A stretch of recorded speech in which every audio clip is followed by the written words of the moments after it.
Welcome back to Movie Recaps. Today I will show you a sci-fi, romance, drama film from 2016, titled Passengers. Spoilers ahead. Watch out and take care. The interstellar spaceship Avalon can be seen traveling through space, headed to a colonized world called Homestead 2. All of its quarters are empty, the vessel is on autopilot. The 258 crew members as well as the 5,000 passengers are in hibernation. Suddenly, the ship passes through an asteroid belt that's weakening its shields. Power is diverted to the main shield, but the ship is on a collision course with a giant asteroid. Suddenly, the asteroid collides with the ship, causing various malfunctions. The ship begins self-reparations, but one of the hibernation pods activates. The passenger awakened is Jim Preston, a mechanical engineer. His pod opens and an automated system helps with his awakening, telling him that he spent 120 years in suspended animation and that the ship is only 4 months away from Homestead 2. He's told that he will be able to spend that time enjoying the luxurious aspects of the ship. Jim receives instructions about his ID band, his cabin and the primary activities he's to take part of, prior to the arrival on the planet. Excited and nervous to meet the people on the ship, he gets ready, leaves his cabin and walks into an automated class meant for an entire learning group. Jim looks a little anxious, as the hologram explains the situation on Earth, calling it overpopulated, overpriced and overrated. It tells him to hold his questions to the end of the lesson, but Jim keeps asking why he's the only one there. He realizes that the hologram can't answer him and goes to search for other people. He gets to the main concourse of the ship. No one is there either, but an automated informational desk offers to help. Jim asks to talk to a real person and it sends him off to talk to a steward, but when he finds that no one is there too, he asks to speak to the captain. When he gets to the bridge, even though he doesn't have access to go inside, he can see that none of the main crew is awake either. Jim eventually goes to the observatory, where he finds out that the ship is actually 90 years away from Homestead 2. He realizes that he woke up too soon, so he rushes back to the concourse and sends a message back to Earth asking what he should do, because he doesn't know how to get back into hibernation. The communication system informs him that the overpriced call to Earth would take approximately 55 years to get an answer back. Jim is devastated.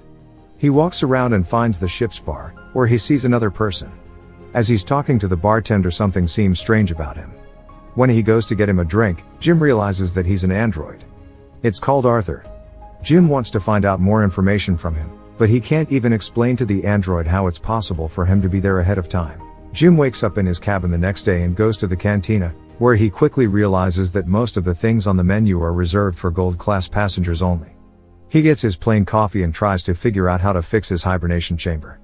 After he gets all the tools, he manages to get it operating and lies down inside of the pod. But nothing happens. Next, he decides to use the tools he found to get into the crew's hibernation chambers. That doesn't work either. Small malfunctions happen around the ship. Jim keeps returning to the bar to drink, but mostly to talk to Arthur. The android gives him some advice that convinces him to break into one of the gold-class rooms and try to have some fun on the ship. Jim tries all the restaurants, the games, the entertainment system. But as time passes, he becomes even more miserable to be there alone. One day, he gets drunk and wanders around the hibernation pods, when he stumbles into an airlock with spacesuits designed for spacewalks. Jim gets into a suit and goes to the airlock, pushes a lever and then the button to release the airlock door. Once outside the ship, he's mesmerized by the view. He's the only conscious human being experiencing that moment in time. Jim releases the magnets on his boots and floats in space, feeling devastated.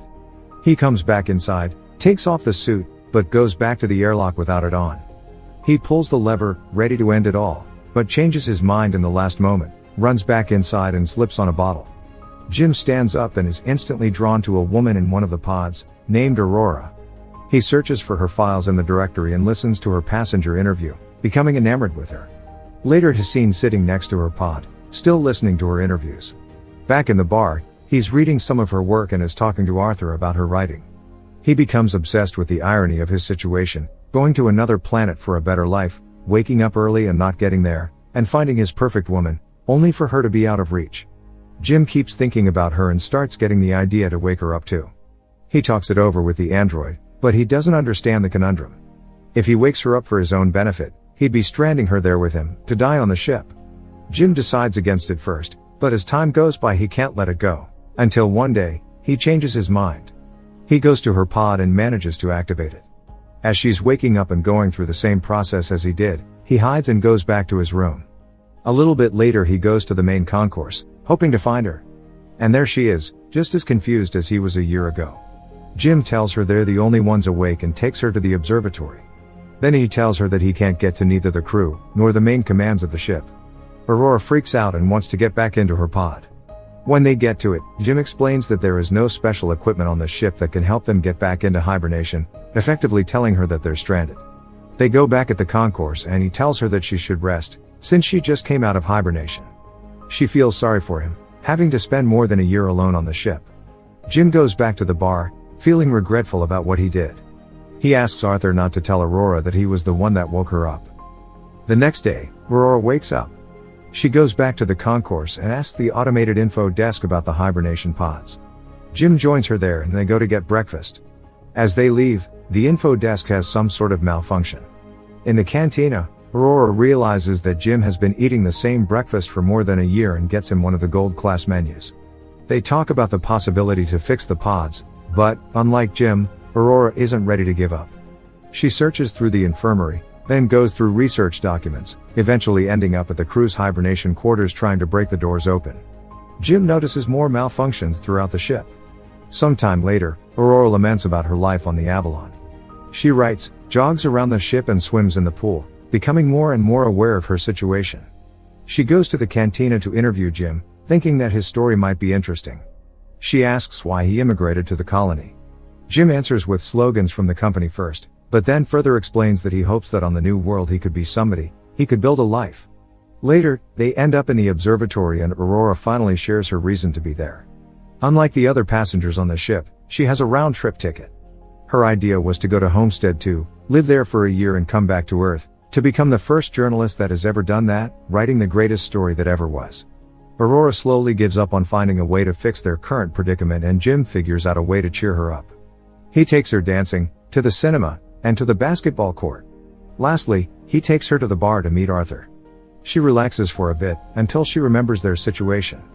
Jim is left alone with the android, feeling awful about what he's done to her. The next moment he's seen tinkering with something and in the other Aurora walks into the observatory to find a miniature of the Chrysler building he made for her.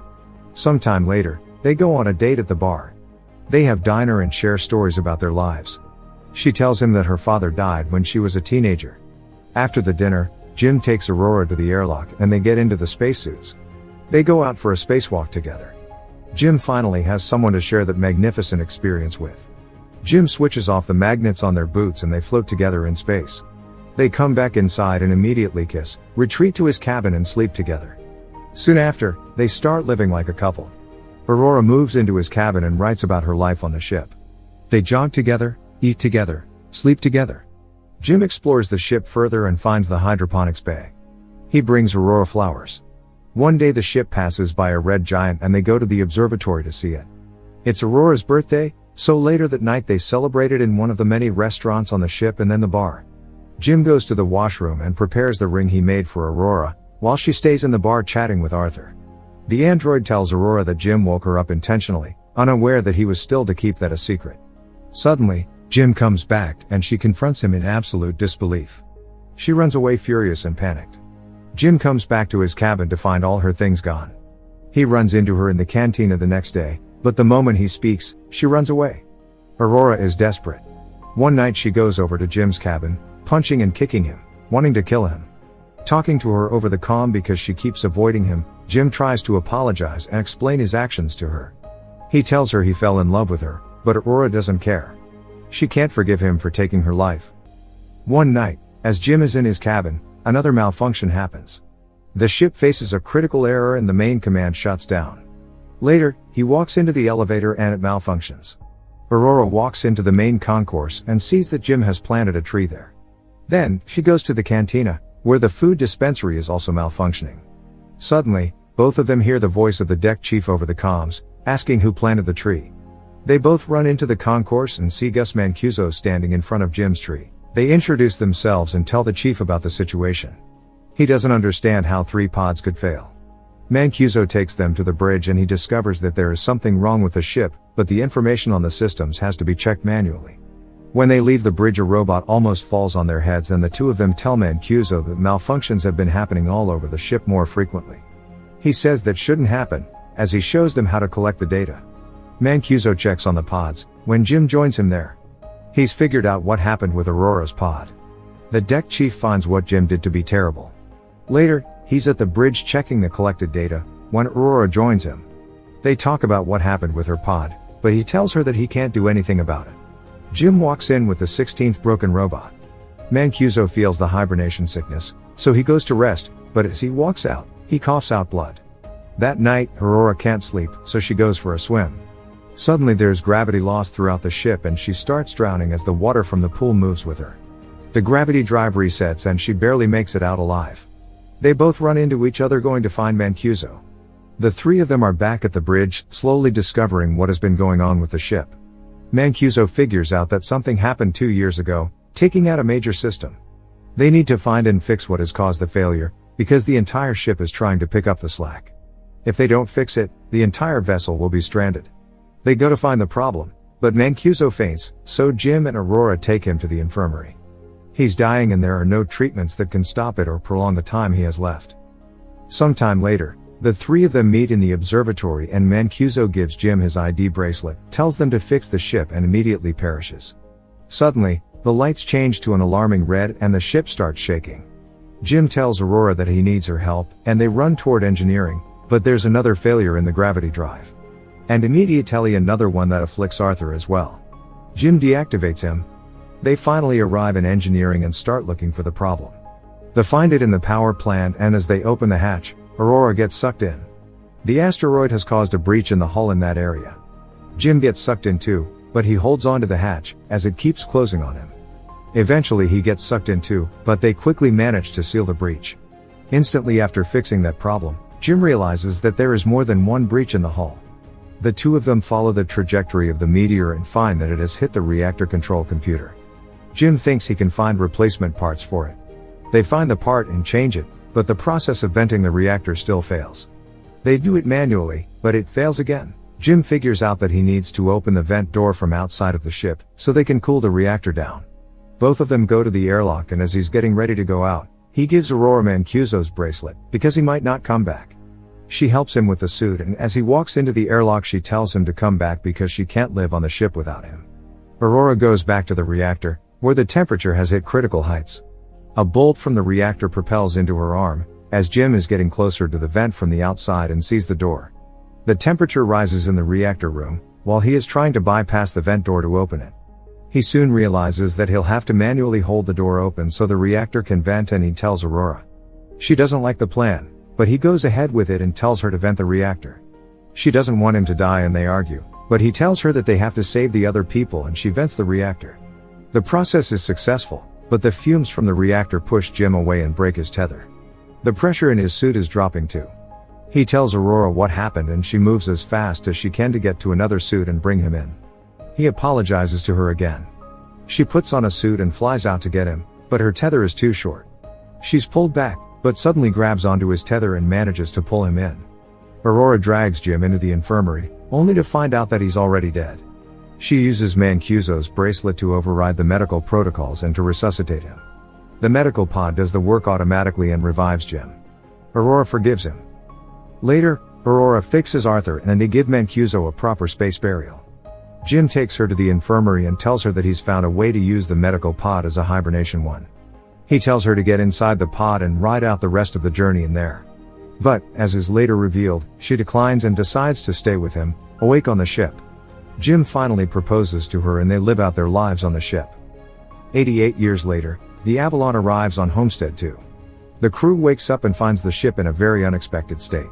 Aurora leaves them a message, retelling the story of the life her and Jim had on the ship while the rest were sleeping. Make sure to subscribe and turn on notifications so you can watch more videos like this. Thanks for watching.